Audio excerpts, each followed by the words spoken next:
முன்னாள் முதலமைச்சர் கருணாநிதியின் நினைவிடத்தை முதலமைச்சர் மு க ஸ்டாலின் இன்று திறந்து வைக்கிறார். சென்னை மெரினா கடற்கரையில் திமுக தலைவரும் முன்னாள் முதலமைச்சருமான கருணாநிதியின் உடல் அடக்கம் செய்யப்பட்ட அண்ணா நினைவிட வளாகத்தில் 2.23 ஏக்கர் பரப்பளவில் நினைவிடம் அமைக்கப்பட்டுள்ளது. மேலும் பேரறிஞர் அண்ணாவின் நினைவிடமும் புதுப்பிக்கப்பட்டுள்ளது. இவற்றை இன்று இரவு 7 மணிக்கு நடைபெறும் விழாவில் முதலமைச்சர் மு க ஸ்டாலின் திறந்து வைக்க உள்ளார்.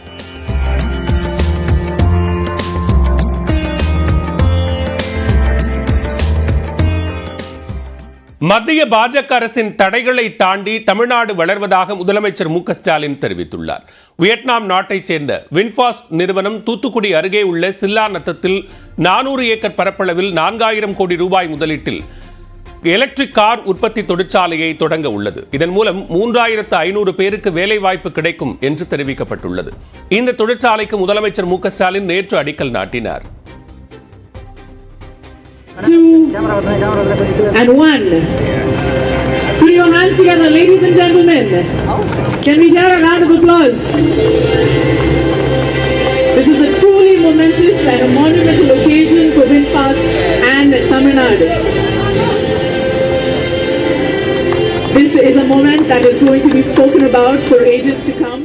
இதனையடுத்து திருநெல்வேலி, தூத்துக்குடி மாவட்டங்களில் மழை வெள்ளத்தால் பாதிக்கப்பட்டவர்களுக்கு நலத்திட்ட உதவிகள் வழங்கும் நிகழ்ச்சியில் முதலமைச்சர் பங்கேற்றார். அப்போது பேசிய முதலமைச்சர், வேம்பாரில் 7 கோடி ரூபாய் மதிப்பீட்டில் பனை பொருட்கள் தயாரிப்பு குறு குழுமமும், கோவில்பட்டியில் 10 கோடி ரூபாய் மதிப்பீட்டில் கடலை மிட்டாய் குறு குழுமமும் அமைக்கப்படும் என்று அறிவித்தார். மத்திய அரசு பாராமுகமாக இருப்பதாக குற்றம் சாட்டிய முதலமைச்சர், தேர்தலில் வாக்கு கேட்க மக்களை சந்திக்கப் போகிறோம் என்ற பயம் கூட அவர்களுக்கு இல்லை என்று கூறினார். ஒன்றிய அரசு கிட்ட 37,000 கோடி ரூபாய் நிதியை நாம் கேட்டோம். ஒன்றிய அரசு கிட்ட இருந்து நிதி வரலங்கிறது மட்டும் இல்ல, தேர்தல் வரப்போகுத வாக்கு கேட்டு தமிழ்நாட்டு மக்களை சந்திக்கணுங்கிற பயம் கூட கொஞ்சம் கூட இல்லாம ஒன்றிய அரசும் நிதியமைச்சரும் பாராமுகமாக இருக்காங்க.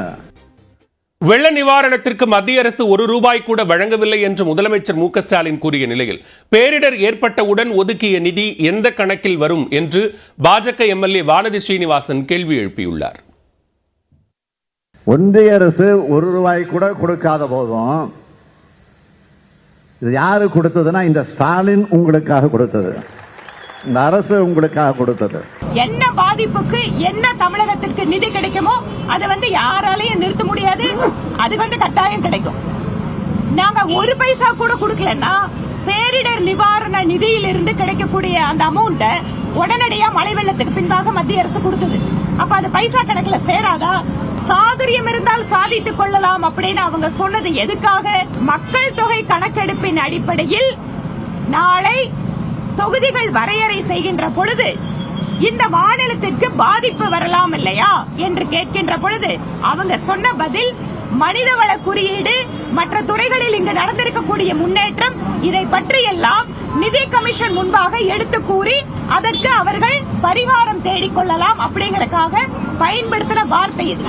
அதை எடுத்துட்டு நீங்க மழை வெள்ளத்தோட வெள்ள நிவாரணத்தோட எப்படி முடிச்சு போடுறீங்க?